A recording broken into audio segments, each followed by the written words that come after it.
My name's Jessica Collins. I'm 17, and I'm dyslexic. Today, I want to dispel some misconceptions and some myths surrounding dyslexia that I feel are quite common in our society. Personally, it's been a struggle for me to come to terms with the fact that I'm dyslexic and therefore have a learning disability.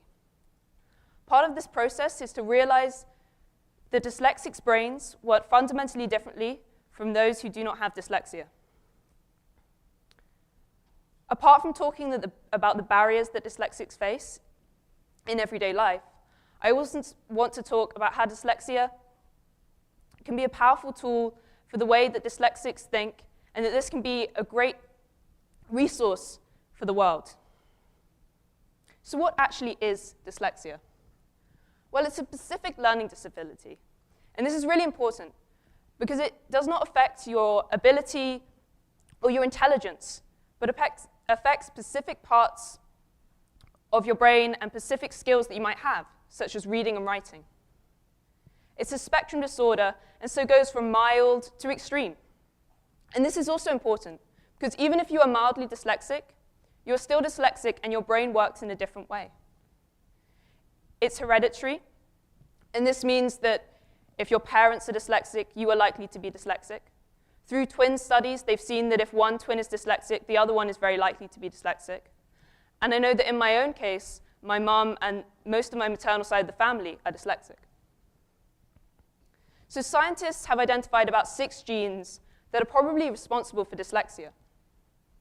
And these effects can be categorized into 4 main areas: phonological awareness, verbal memory, rapid serial naming, and verbal processing speed.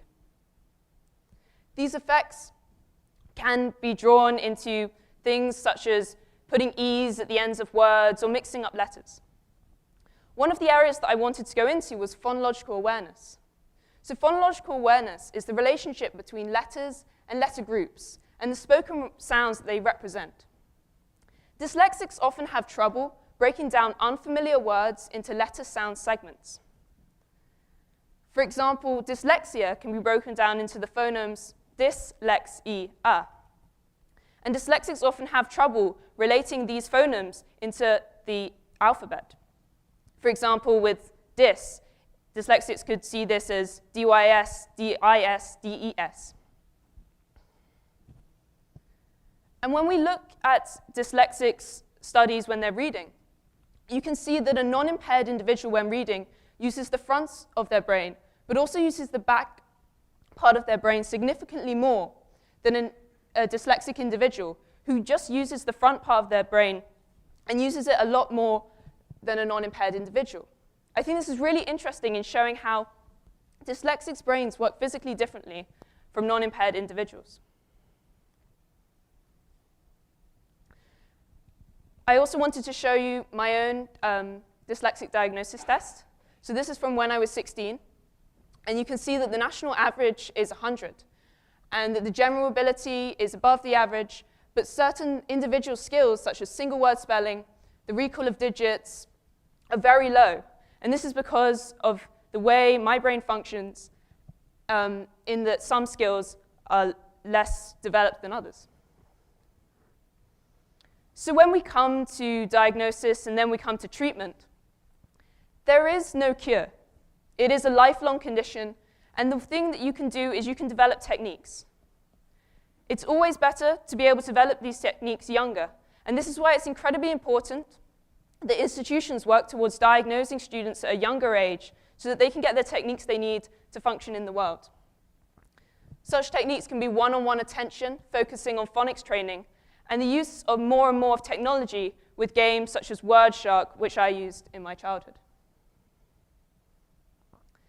One technique that I learned was acronyms. So for example, the word SAID, I completely didn't get.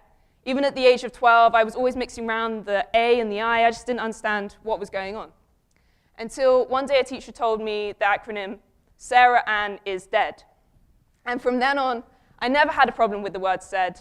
I knew what was going on, I could just write it down, and in the end I didn't need to repeat the acronym because I'd worked into my brain, this is how you spell the word. Another technique that I like to use are mind maps. So with the idea of mind maps, you draw the main idea physically, and then you come off with other ideas, facts, figures, definitions off the side of the main idea. And this causes you to physically imprint the pattern into your brain. So when we come to look at dyslexics, I also think it's important to note that dyslexics can be great individuals and have a really great impact on the world.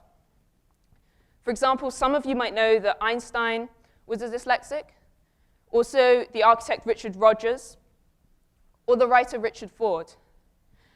And their ideas have been revolutionary in changing the way we think about the world, whether it be in science, architecture, or literature.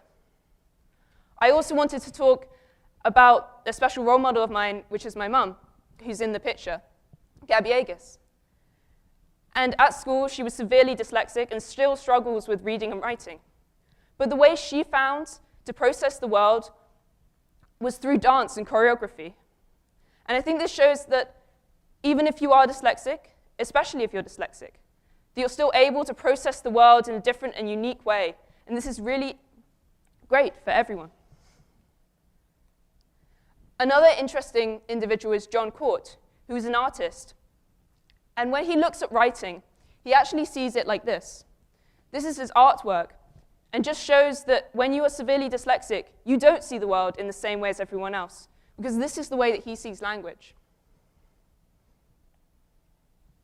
So what are the barriers for dyslexics?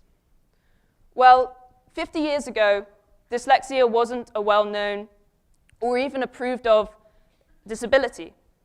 And we've come great leaps from just calling children stupid and putting them back in the classroom.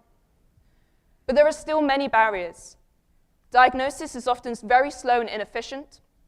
If you're under 16, it's £300 to £500 for a private diagnosis. And when you get post-16, it comes up to £4,500, which is simply money that the average person doesn't have. This means that educational institutions don't have to give you the one-to-one tuition and the support that individuals need.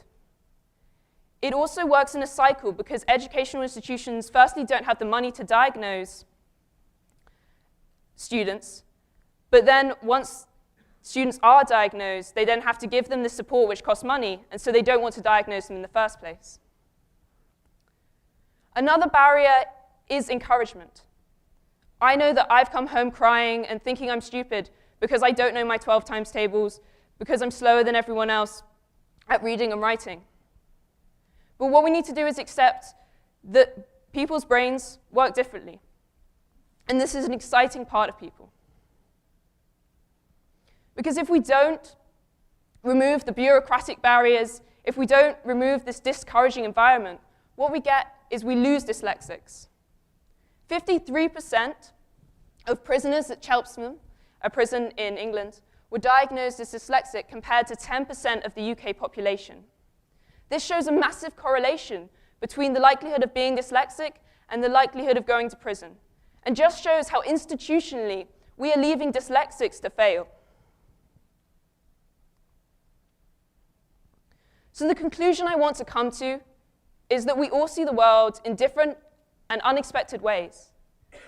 This is a positive thing, and so when we come to seeing dyslexia as a disability, we should also appreciate that there's incredible potential for the different ways we can see the world. Thank you.